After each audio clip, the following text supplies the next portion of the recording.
नमस्कार दोस्तों, OCN network में आपका स्वागत है। मैं हूं ओमकार चौधरी। तो पार्लियामेंट में आपने राहुल गांधी का भाषण तो सुन ही लिया होगा।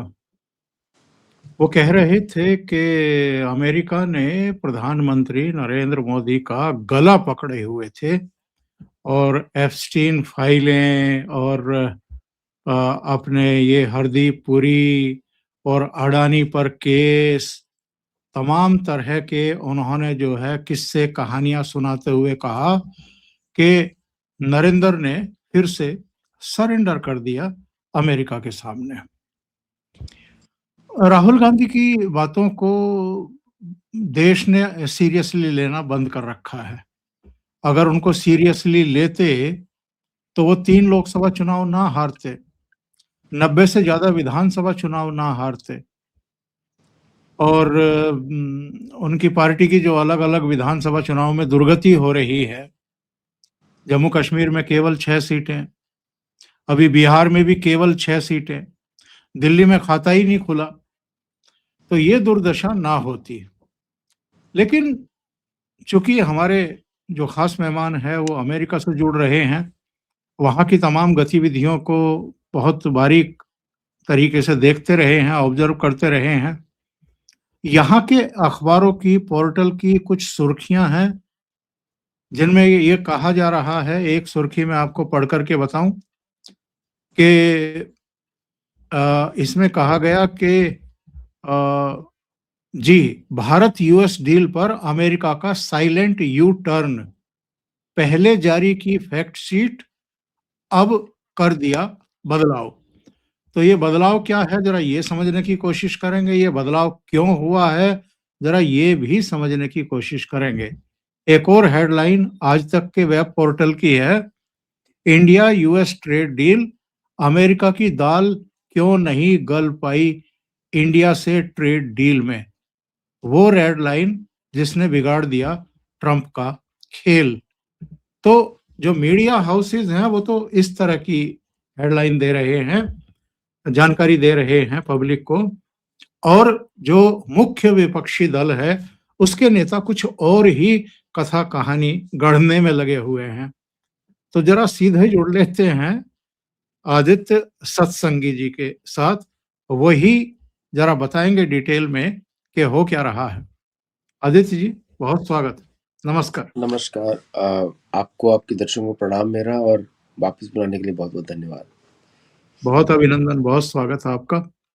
तो यहाँ जो पट्टा पढ़ाया जा रहा है, कहानी पढ़ाई जा रही है कि भारत झुक गया, मोदी जी का गला दबाया हुआ था, वो डर गए, उनको ब्लैकमेल किया गया और एप्स्टीन फाइल, हरदीप पुरी, मोदी जी का नाम, फलाने-ढिमकाने का नाम, अदानी का मुकदमा, ये जो पब्लिक को समझाने की कोशिश कर रहे हैं, एक तो थोड़ा-सा इस पर, और क्या अमेरिका झुका है या भारत झुका है? इसका आपको जो एविडेंस है दिख ही जाता है कि किस तरह सर्जियो गोर सारे भारतीय मिनिस्टर्स को बुला रहा है स्वीटन करने के लिए डील को। दिख ही जाता है कौन झुका है। तो वास्तविकता तो यह है कि मोदी जी ने अमेरिका का गला घोट दिया है। पहली बात तो जो स्ट्रेंथ पे उन्होंने नेगोशिएट किया, और देखिए क्या है कि अमेरिकन एंग्लो सैक्सन्स जो है, इनका इतिहास है कि ये ट्रीटी पे साइन करने के बाद ही मुकरते हैं। इन्होंने नेटिव अमेरिकन को 783 एग्रीमेंट साइन किए, ट्रीटी साइन किए, 783, और एक भी फॉलो नहीं करी है। ठीक है, ये इनका इतिहास है। तो भारतीय पॉलिसी मेकर्स को भी इनका इतिहास मालूम है। लाल बहादुर शास्त्री इंस्टीट्यूट में सिखाया जाता है किस तरह अमेरिका डील करता है दुनिया से। तो अमेरिका के रिटन वर्ड का भी कोई वैल्यू नहीं है, ये इनके एग्रीमेंट्स के हिसाब से दिख जाता है। ट्रीटी ऑफ ट्रिपोली में बोला था जॉन एडम्स ने कि अमेरिका क्रिश्चियन देश नहीं है। ये पब्लिक डॉक्यूमेंट है, लोग सर्च कर सकते हैं। Treaty of Tripoli sign by John Adams, America के दूसरे प्रेसिडेंट। उन्होंने बोला था मैं क्रिश्चियन नहीं हूं, मैं उपनिषद को फॉलो करता हूं, बाय द वे, ये बोला था। I am a Sanskritist, that's what his claim to fame was. क्योंकि तो ये ये अमेरिकन डील जो है ये सिर्फ बोल वचन पे नहीं है। अमेरिकन्स हैव रिटन, और भारतीय सेक्रेटरीज जो नेगोशिएट कर रहे हैं अग्रवाल जी, उन्होंने उसको स्टडी करके साइन किया है। तो पल्सेस बाहर, एग्रीकल्चर बाहर, डेयरी बाहर। ऐसा नहीं है कि कोई डेयरी प्रोडक्ट इंडिया में आने वाला है। At the same time premium dairy products like chocolates या प्रीमियम मिल्क चॉकलेट्स उनको अलाउ किया गया है, जो आम आदमी भारत का अफोर्ड ही नहीं कर सकता। तो उसके ऊपर देखिए, पहले पीयूष जी ने, गोयल जी ने वार्न किया था कि there be give and take, some things हम लोग छोड़ेंगे, सम थिंग्स वो लोग छोड़ेंगे। अब इस डील के बाद पूरी अभी देखिए क्या है कि लोगों को मालूम होना चाहिए कि अमेरिका का रिजर्व करेंसी स्टेटस जा रहा है। वो मार्को रूबियो ने पब्लिकली डिक्लेयर कर दिया यस्टरडे। अगेन बोला उन्होंने कि 5 साल में डॉलर नहीं रहेगा दुनिया का रिजर्व करेंसी। अब वो रेवेन्यू लॉस जो अमेरिका को होता है वो कहाँ से पूरा करेगा? टैरिफ से पूरा करेगा। तो सारे देशों पे टैरिफ लगाया उन्होंने। जैसे कल स्विट्जरलैंड के ऊपर प्रधानमंत्री, स्विट्जरलैंड में क्या होता है, 1 साल के लिए बनता है कोई प्रेसिडेंट या प्राइम मिनिस्टर। अब उसने थोड़ा खुल के बात किया ट्रम्प के साथ, ट्रम्प को बदतमीजी से बात किया है। ट्रम्प ने बोला मैं आज से तुम्हारे ऊपर टैरिफ 39% कर देता हूँ। 9% बढ़ा दिया। 9% बढ़ा दिया, 30 से 39 ले गए। ठीक है, तो ये इस तरह अमेरिका चलता है, मनमाना या ऐसा कोई पॉलिसी फ्रेमवर्क नहीं है। तो इसीलिए अगर भारत को डील भी करना पड़ेगा, जैसे यूरोप का एग्जांपल आप लें, उर्सुला वॉन डेर लेयन के साथ जब स्कॉटलैंड में मुलाकात हुई ट्रम्प की, इन्होंने डिक्लेयर किया $6 ट्रिलियन की डील हुई है और यूरोप इन्वेस्ट करेगा $1 ट्रिलियन इन अमेरिकन इकोनॉमी। लेकिन क्या कुछ उसके बाद हुआ?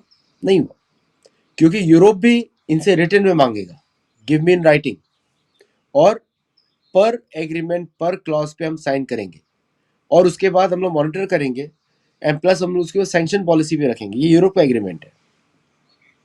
भारत के साथ भी वही एग्रीमेंट है कि line by line will go. अगर आप डेयरी में बात कर रहे हैं तो कंपेरेबल डेयरी प्रोडक्ट्स कौन से होंगे, पेट्रोलियम की बात कर रहे हैं तो कंपेरेबल पेट्रोलियम प्रोडक्ट्स कौन से होंगे। और बाय द वे, अगर आप पर बैरल ऑयल की बात करते हैं, अमेरिका की प्राइस आती है 56 और रशिया की प्राइस आती है 50.51। तो नेचुरली भारत अमेरिका रशिया की तरफ जाएगा। ऑयल पे कोई एग्रीमेंट नहीं है। वो बार बार उन्होंने डिक्लेयर किया, यहाँ तक कि पीयूष गोयल जी ने खुल के आके बोला कि we will buy oil as per the market prices. और सबसे सस्ता ऑयल कहाँ का है? वेनेजुएला का है, 48। तो इसलिए वेनेजुएला ऑयल भारत खरीद रहा है। चाइना भी वेनेजुएला ऑयल खरीदना शुरू कर दिया बाय द वे, क्योंकि रशिया ने अपने प्राइसेस इंक्रीज कर दिए हैं। उनकी 2 रिफाइनरीज नीचे गई थी बिकॉज ऑफ यूक्रेन अटैक, तो उसकी वजह से उनके प्राइसेस बढ़े हैं और जैसे वो रिपेयर होती है वापस रशिया पे आ जाएगा भारत। तीसरा, आर्म्स डील्स की जब बात हो रही है, भारतीय नेवी जो आर्म्स सिलेक्ट करेगी उसी को सरकार खरीदेगी। अगर भारतीय नेवी को अच्छा लगता है P8I पोसाइडन, तो P8I पोसाइडन ही खरीदा जाएगा और कोई नहीं खरीदा जाएगा। उसमें सरकार का कोई चॉइस नहीं है, वो भारतीय नेवी का चॉइस है। अगर भारतीय एयरफोर्स बोलती है उसे राफेल पसंद है, तो भारतीय सरकार बोलेगी राफेल ठीक है, हम राफेल खरीदते हैं। This is the way the तो ये प्रैक्टिकल कंसिडरेशंस है यहाँ पे। और जो भी अमेरिका के साथ डील हो रही है, मैंने अभी सारी डील स्टडी करी है उनकी, that is all based on written assurances, कुछ भी हवा में नहीं है। अब जो कम्युनिकेट किया जाता है by Trump to his people, that is a different matter altogether. अब वो जो कम्युनिकेट कर रहा है वो तो अमेरिकन को रिसर्च करना चाहिए, आपको क्यों रिसर्च करना चाहिए? जो वो अमेरिकन की प्रॉब्लम है। अगर अमेरिकन पब्लिक भी प्रोपागेंडा को कम्युनिकेशन मानती है तो ये अमेरिकन मीडिया की प्रॉब्लम है, ये भारतीय मीडिया की प्रॉब्लम नहीं है, ना भारतीय सरकार की प्रॉब्लम है। इसी तरह भारतीय विपक्ष जो कमेंट करता है वो तथ्यों से दूर है, तो वो विपक्ष की प्रॉब्लम है, वो भारतीयों की प्रॉब्लम नहीं है, सरकार की प्रॉब्लम नहीं है। तो इसलिए अगर हम सबको अलग अलग कर देंगे तो आपको ये लगेगा कि अमेरिकन एडमिनिस्ट्रेशन भी प्रोपागेंडा कर रहा है और भारतीय विपक्ष भी प्रोपागेंडा कर रहा है। सत्य उसके बीच में, इन द लाइन्स। आज जो मैं देख रहा था, इसमें पहले कहा गया था कि 500 अरब डॉलर से अधिक अमेरिकी उत्पाद खरीदने को भारत ने प्रतिबद्धता जताई है। लेकिन आज जो संशोधन हुआ है उसमें कहा गया है कि भारत इतना इरादा रखता है, प्रतिबद्धता और इरादा, इसमें तो जमीन आसमान का अंतर हो गया आदित्य जी। पीयूष गोयल मैजिक, है ना? इसको बोलते हैं अग्रवाल जी पीयूष गोयल का मैजिक। अब भारत की एक्सपोर्ट्स ही $1 ट्रिलियन है, अप्रोक्सीमेटली 800 बिलियन है, 1 ट्रिलियन पहुंच जाएगी। तो 500 बिलियन कैसे खरीदेगा? लॉजिकल दुनिया आता ना। सो क्या भारत दुनिया बाकी लोगों से ट्रेड नहीं करेगा, सिर्फ अमेरिका से ट्रेड करेगा? सो दिस वाज अगेन, मैं पिछली बार बोल रहा था, ये कम्युनिकेशन अमेरिकन प्रेसिडेंट का, अमेरिकन गवर्नमेंट का मीडिया को है। अगर आपको असली बात सुननी है तो थॉमस ग्रीर की बात सुननी पड़ेगी, US state representative. US state representative सही बात कर रहे हैं, क्योंकि वो एग्रीमेंट पे बातें कर रहे हैं जो उनकी एग्रीमेंट पे है। ये $500 बिलियन ये जो बात की जा रही है वो प्रपोज्ड बातें हैं, प्रपोज है। That is over a period of time, एक दिन का नहीं है ये 10 साल का हो सकता है, 5 साल का हो सकता है, based on the needs of the Indian industry. और आपको तो मालूम ही है कि 5-6 साल के अंतर के बाद भारत पूरी तरीके से नॉन ऑयल इंपोर्टिंग इकोनॉमी बनने जा रहा है, with all the oil exploration going on, plus जो रिसेंट एडवांसमेंट्स में है ट्रांसपोर्टेशन में, battery powered trucks, solar powered trucks, hydrogen powered vehicles, उसके चक्कर में भारत ज़्यादा है। तो ये जो है इस समय का कैरेट है for the Trump administration. Ajit Doval का स्टेटमेंट को आप इसमें ऐड कर दीजिए कि भाई we will wait it out, हम वेट करते हैं कब तक होगा। तो भारत का trade policy is in line with the security policy of India. तो इसलिए इसमें थोड़ा सा सब्र भी रखना चाहिए, ध्यान से हमको देखना चाहिए कि एक्चुअल आइटम्स कौन कौन से हैं। दुनिया में सबसे ज्यादा चिप्स खरीदने वाला देश एनवीडिया का, that is India. Indian AI infrastructure, अभी एआई समिट होने वाली है अगले हफ्ते, शायद मैं रहूंगा वहां पे, और it is going to be the biggest in the world. Who's who is coming to that AI summit. तो आपको लगता था कि चिप्स बनाने वाला, अभी जैसे क्या होता है ना कि कार का रेस का विनर कौन होता है? ड्राइवर। बट कार कहाँ बनती है? कोई जापान में बनती है, कोई मर्सिडीज कहीं जर्मनी में बनती है, कहीं और बनती है, पार्ट्स कहीं कहीं से भी आते हैं। तो अमेरिका का फ्यूचर है tool manufacturer, chip manufacturer, but जो उसको खरीदेगा is more powerful. Who is the biggest buyer? 1.5 lakh से ज्यादा चिप्स खरीदी है भारत ने और 40,000 फ्री में बेच दिए, फ्री। आप 39 रुपीज में आप यूज कर सकते हैं GPU, that's called AI infrastructure. तो कौन उस पर लीड करेगा इंडस्ट्री को? भारतीय लोग लीड करेंगे। ये प्रोडक्ट्स भारत में बनने वाले हैं। सर्वम एआई, जस्ट वेरी पावरफुल, उसका तो मुझे नाम भी बहुत पसंद है, सर्वम एआई, वो द पावरफुल एआई। मैंने खुद ही इसको टेस्ट किया परसों, एंड वो जो है better than chat GPT, better than जो आपका ग्रॉक का सर्च इंजन से। परप्लेक्सिटी एआई, वो तो भारतीय ने बनाया है, H1B वीजा वाले ने इन यूएस, वो तो भारतीय सिटीजन है। सो द पॉइंट इज कि just based on the news headlines एक ओपिनियन बनाना थोड़ा डेंजरस है इस समय। We have to see behind the, इसीलिए हम लोग ये शो कर रहे हैं, बिहाइंड द सीन्स देखना पड़ेगा कि what are the future projection. अभी जो अगर अमेरिकन कंपनीज को भारत में आना है लार्ज स्केल में, और पीयूष गोयल जी का स्टेटमेंट भी है कि more American companies are applying to come in India, इसीलिए टैक्स हॉलिडे दिया गया इस बजट में 2047 तक। सो ये सब थोड़ा आपको दिखेगा इस समय, बिकॉज इस समय का राइट थोड़ा टर्बुलेंट होने वाला है, and you will see lot of fake news flying on all sides. यहां पर कुछ किसान संगठनों को सक्रिय किया गया। राकेश टिकैत एंड कंपनी, उनके बयान आने शुरू हुए, किसान ये बर्बाद हो जाएगा, वो बर्बाद हो जाएगा, अगर अमेरिका का दूध आकर के यहाँ पर 25 रुपए लीटर बिकेगा तो हमारे किसान तो बर्बाद हो जाएंगे। आज मैं पढ़ रहा था कि नई फैक्ट शीट में भारत ने यूएस के कृषि सामानों को लिस्ट से हटा दिया है। इनमें कुछ दालें शामिल हैं, जिनमें कुछ दालें शामिल हैं, और जिन पर टैरिफ कम करने या खत्म करने पर सहमति जताई गई थी। और डील में हुए नए बदलाव पर व्हाइट हाउस ने क्या बताया? व्हाइट हाउस की तरफ से कहा गया कि भारत सभी यूएस इंडस्ट्रियल सामानों और यूएस के फूड प्रोडक्ट्स, कृषि के कई प्रोडक्ट पर अपने टैरिफ को खत्म करने या कम करने पर सहमत हुआ है। इसमें प्रोसेस्ड फल, कुछ दालें, सोयाबीन का तेल, वाइन और स्पिरिट्स वगैरह जो है वो प्रोडक्ट शामिल है। फिर इसमें नीचे कहा गया है कि बदली हुई फैक्ट शीट से अमेरिका के एनर्जी गुड्स, एयरक्राफ्ट, कीमती मेटल्स और दूसरी चीजों पर 500 बिलियन इन्वेस्ट करने के भारत के कमिटमेंट को भी एडिट कर दिया गया है। अब वही जो हम पहले डिस्कस कर चुके कि भारत जो है इतना इरादा रखता है।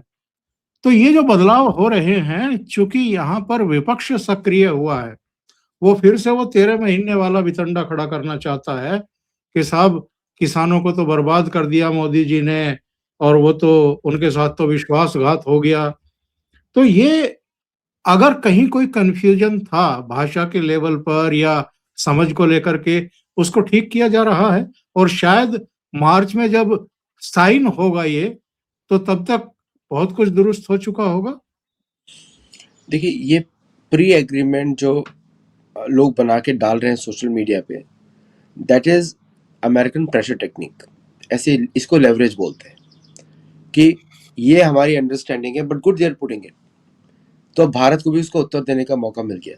देखिए, उन्होंने संशोधन तो कर ही दिया, आपने देख ही लिया, अमेंडमेंट्स है उसके अंदर कि propose buying, not buying, but जो चीज़ें कंफर्म्ड है वो तो एयरक्राफ्ट कंफर्म्ड है, वो इंडियन नेवी के रिक्वायरमेंट है, वो पहले से प्रपोजल बात हो रही है, इससे पहले ट्रेड डील से पहले से बात हो रही है।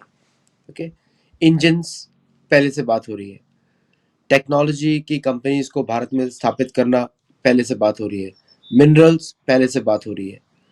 और तो ये सब मोस्ट ऑफ द थिंग्स जो भारत का जो परचेज रहेगा अमेरिका से, वो इंजीनियरिंग गुड्स की तरफ रहेगा ज़्यादातर।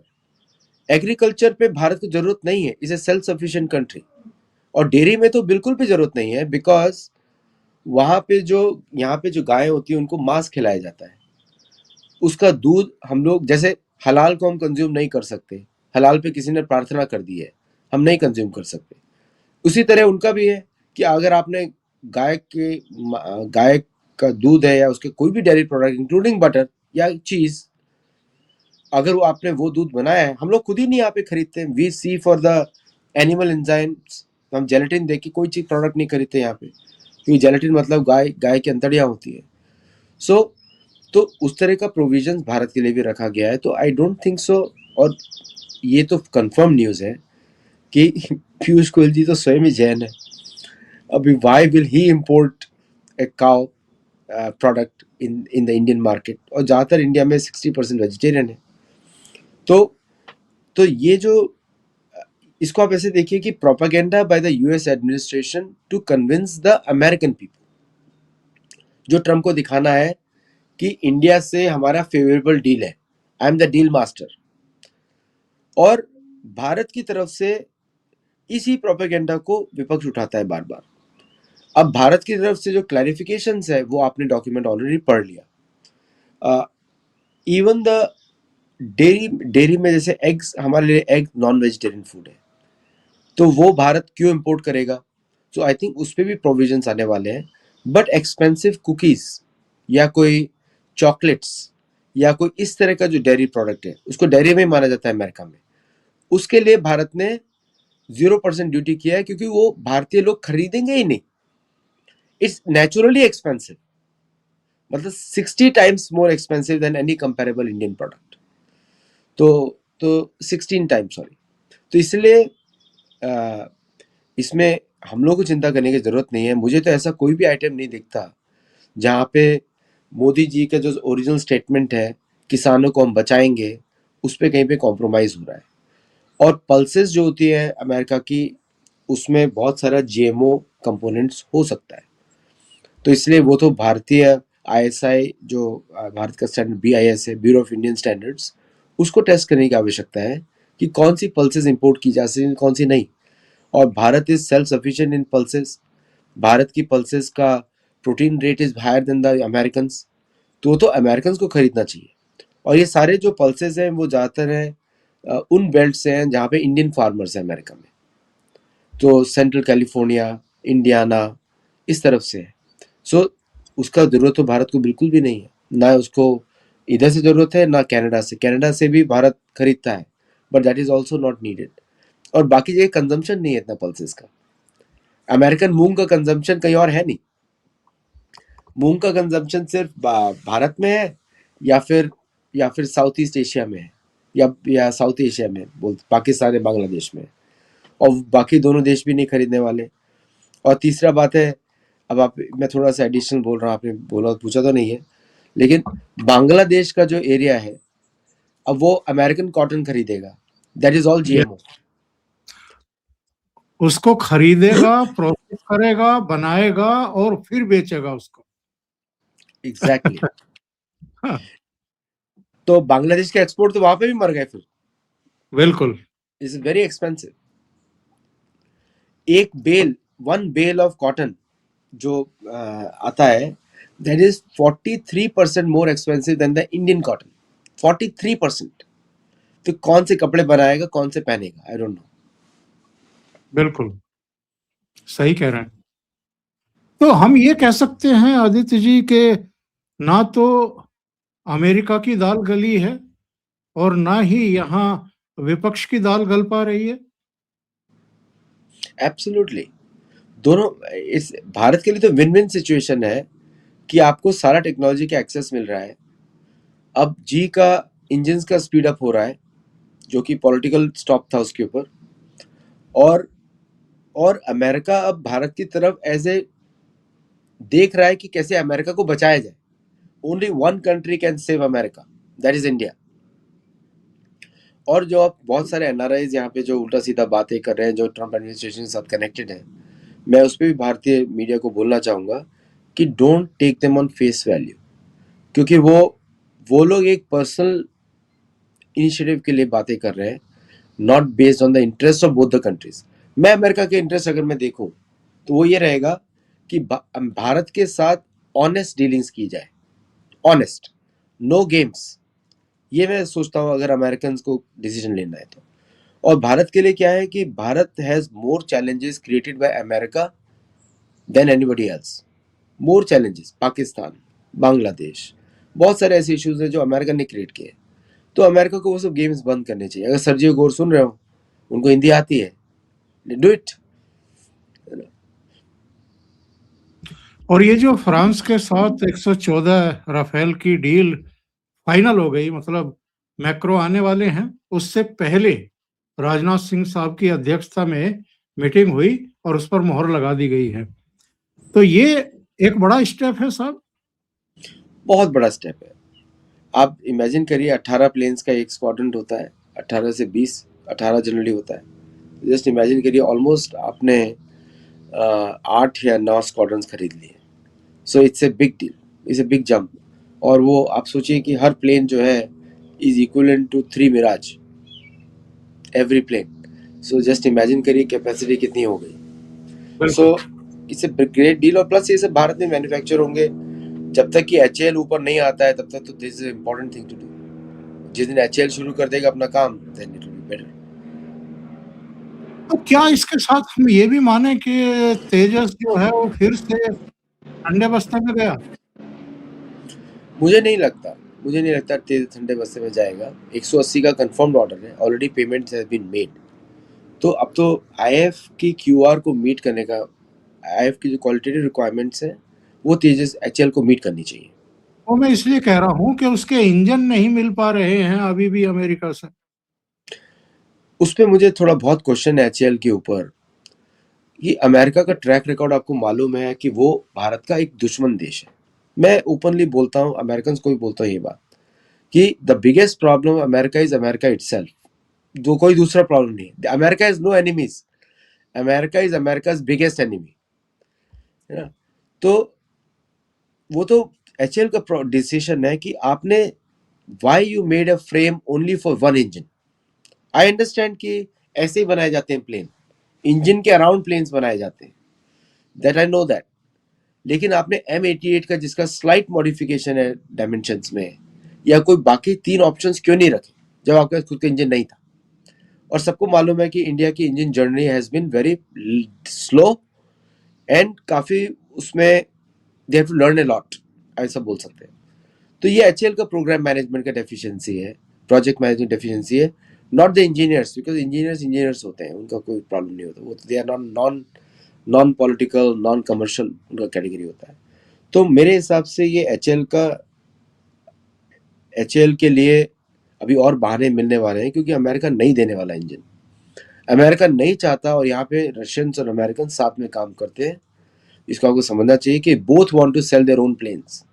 अगर भारत का 5th जनरेशन प्लान डिले होता है, you to go back in the history, किस तरह रशिया भी आर्म ट्विस्ट करता था केजीबी के समय में। बिल्कुल। तो इसलिए अमेरिका से एक्सपेक्ट करना बिल्कुल ठीक बात नहीं है, इंक्लूडिंग फ्रांस।